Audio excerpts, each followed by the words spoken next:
In 2023, USCIS has been changing its approach to family-based green card applications, especially for marriage-based petitions. Today we're going to be discussing some of those changes, including how USCIS will sometimes approve an application without a green card interview. I'm Puyan Darian, here to talk to you about immigration law.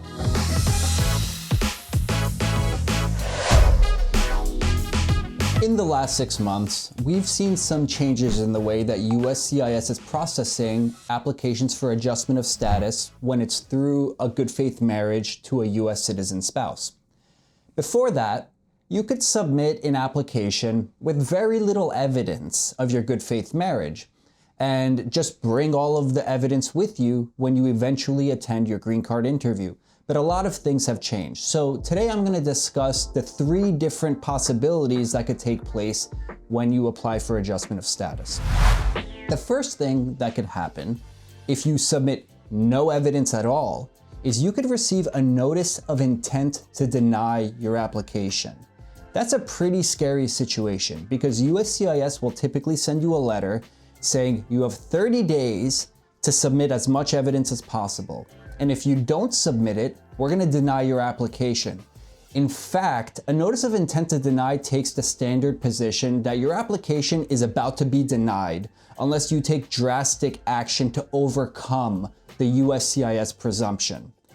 If you're in this situation, you absolutely need to speak with an immigration lawyer to make your case as strong as possible because you really run the risk of getting your case denied. And if that happens, at the very least, you'll need to refile everything and repay all of the filing fees. So from a practical economic standpoint, it's probably cheaper to just hire a lawyer to help you with preparing an evidence package. Now, notices of intent to deny are not that likely to happen, but they have happened in a bunch of different states. I think it's really specific to the local USCIS office that's reviewing your petition. I haven't really seen this happen much in New York, but in other states such as Texas, this is happening. The other thing that is way more likely, and that's happening with like 70% of the cases I've seen, is you will receive a request for evidence.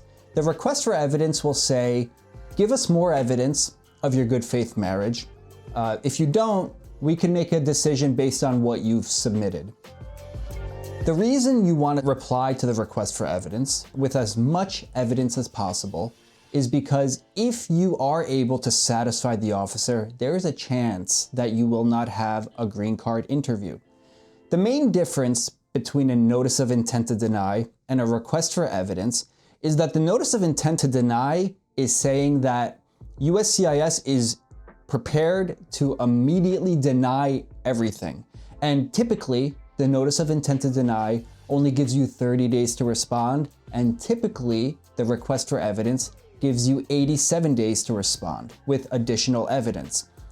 Both of these situations will delay the processing of your green card application. So that brings us to the third possible outcome, and that is a green card without any interview. Now, regardless of which of these outcomes we consider, it brings me to the point that you want to submit as much evidence as possible straight from the beginning, not just some photographs and a couple bank statements that really don't show much transaction history. Watch some of my other videos where I go through complete evidence lists and things you should consider submitting way from the beginning.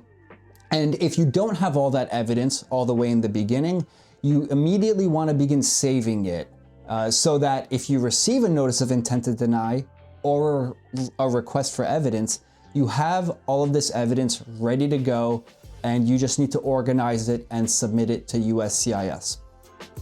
It is possible that your green card will be approved without an interview, but statistically, I don't see it happening that many times. I mean, it's a pretty unlikely outcome, but it can happen, and it's happened for a bunch of my cases. It seems to be hit or miss, and it really depends on the strength of the evidence. The clients who've prepared and really created a meticulous list of evidence have a way higher chance of getting the green card approved without another green card interview.